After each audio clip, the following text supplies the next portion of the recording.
Stell dir vor, du dürftest in die Deutschprüfung einen kleinen Spickzettel mitnehmen. Also so ein Zettel, auf dem man während der Prüfung schaut. Aber keine Sorge, wir machen das hier ganz legal und vor allem effektiv. Ich zeige dir heute, wie du dir deinen eigenen Spickzettel für Deutsch machst. Perfekt für Prüfungen wie Goethe, TAKE, TestDaF oder DSH. Und nein, es geht nicht darum, 700 Vokabeln draufzuschreiben, sondern nur das, was du wirklich wiederholen solltest in den Tagen vor der Prüfung. Was kommt aber auf den Spickzettel? Frage dich, wo mache ich immer dieselben Fehler? Zum Beispiel bei der Wortstellung. Dann schreib es dir so auf, dass du es im Stress sofort checkst, also verstehst. Verb auf zweite Stelle nach das, weil, obwohl, Verb am Ende.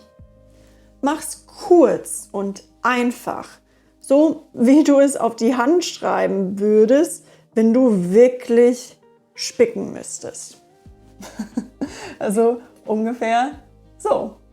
Nur, dass du das stattdessen in der Woche vor der Prüfung mehrmals anschaust, bis du es dir merkst. Dann musst du es gar nicht mehr auf die Hand schreiben. Du kennst die Tipps auswendig. Gerade bei Goethe, TAKE oder TestDaF brauchst du feste Redemittel.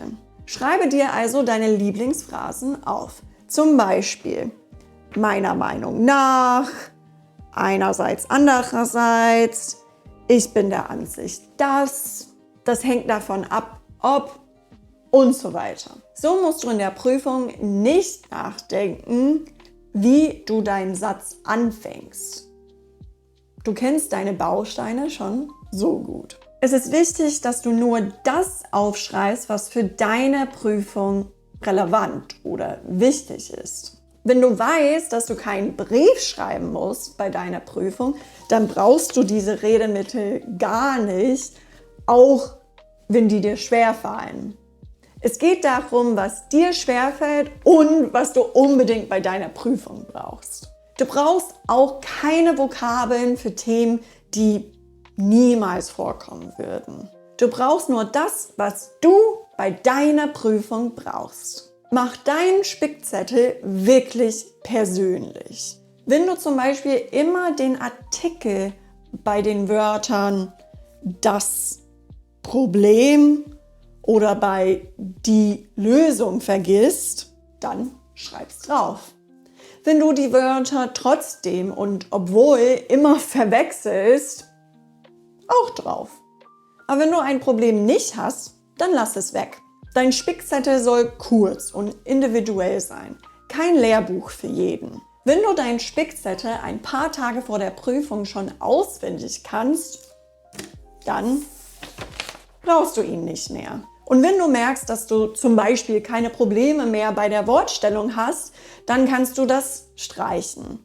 Vielleicht machst du einen neuen Spickzettel nur mit den Sachen, die noch schwierig sind. Vielleicht findest du neue Themen oder dein Spickzettel wird immer kleiner. So priorisierst du die wichtigsten Themen für dich. So wächst dein Spickzettel mit dir und du lernst gezielter. Also kein dicker Ordner, keine 50 Seiten Grammatik, nichts davon, sondern einfach das, was du brauchst und das kannst du immer anpassen. Und denk bitte nicht darüber nach, deinen Spickzettel einfach abzutippen. Es hilft wirklich, wenn du es mit der Hand schreibst. Das ist tatsächlich Teil des Lernens und sehr wichtig. Wenn du willst, kann ich dir zeigen, wie meine Spickzettel für den TestDaF oder das Goethe-Zertifikat C2 aussahen. Schreib es mir in die Kommentare. Bis dann. Ciao. Oh Gott, ich muss mir jetzt die Hände waschen.